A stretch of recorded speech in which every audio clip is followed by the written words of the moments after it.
നമ്മളിവിടുത്തെ ആളുകൾ ധരിച്ചു വെച്ചിരിക്കുന്നത് ഇന്ത്യ ഒരു ഡെവലപ്പ് നേഷൻ ആകുന്നതോടുകൂടി ഓട്ടോമാറ്റിക്കലി നമുക്ക് ഭയങ്കര ഒന്നും ചെയ്യേണ്ട നമ്മളങ്ങ് രക്ഷപ്പെട്ടു. വലിയ റോഡുകൾ വരുന്നു, വലിയ എയർപോർട്ടുകൾ വരുന്നു, പിന്നെ നമുക്ക് അവിടെ വലിയ വലിയ ഇപ്പം നമ്മൾ ഡെവലപ്പ് നേഷനിൽ പോയി ഇപ്പോൾ ടൂറൊക്കെ പോകുമ്പോൾ കാണുന്ന എല്ലാ ജീവിത സൗകര്യങ്ങളും ഇവിടെ വരുന്നു. നമ്മൾ രക്ഷപ്പെട്ടു എന്നുള്ളതാണ്. ആളുകൾ മനസ്സിലാക്കാത്ത ഒരു കാര്യമുണ്ട്.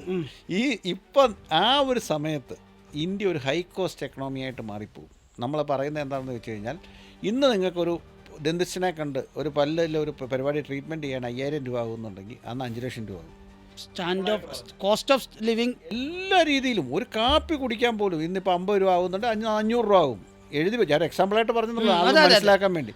അതായത് ഈ സിറ്റുവേഷനകത്ത് സംഭവിക്കാൻ പോകുന്നത് എന്താണെന്ന് ചോദിച്ചാൽ, അന്ന് ഉദ്ദേശിക്കുന്ന തരത്തിലുള്ള ഒരു പണം നമ്മുടെ കയ്യിലില്ലെങ്കിൽ ഇന്ത്യ ഡെവലപ്പ് നേഷൻ ആകും. താങ്കൾ പറഞ്ഞതിനോട് ഞാനും യോജിക്കുന്നു, ഒരു സംശയവും ഇല്ല.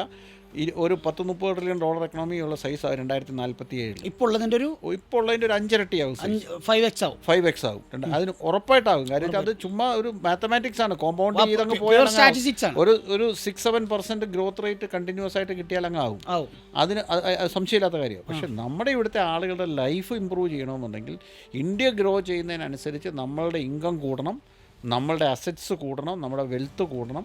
ഇതെല്ലാം ഉണ്ടെങ്കിലേ നമുക്ക് ആ ഡെവലപ്പ് നേഷൻ എൻജോയ് ചെയ്യാൻ പറ്റുള്ളൂ. ഇല്ലെങ്കിൽ അന്ന് എന്ത് സംഭവിക്കുന്നത് ചോദിച്ചാൽ, കുറേ കാശുള്ളവരും ഒക്കെ വളരെ സന്തോഷത്തോടെ ഡെവലപ്പ് നേഷനിൽ ജീവിക്കും. ഡെവലപ്പ് നേഷൻ തരുന്ന കുറേ സോഷ്യൽ സെക്യൂരിറ്റി പോലെയുള്ള കുറേ കാര്യങ്ങളുണ്ട്.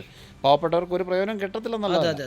പക്ഷേ അവർക്കത് റിയലായിട്ട് എൻജോയ് ചെയ്യാൻ പറ്റണമെന്നുണ്ടെങ്കിൽ അവർ ഒരു പ്രോപ്പർ ഫിനാൻഷ്യൽ പ്ലാനിങ്ങിലൂടെ അവരുടെ വെൽത്ത് ബിൽഡ് ചെയ്യണം.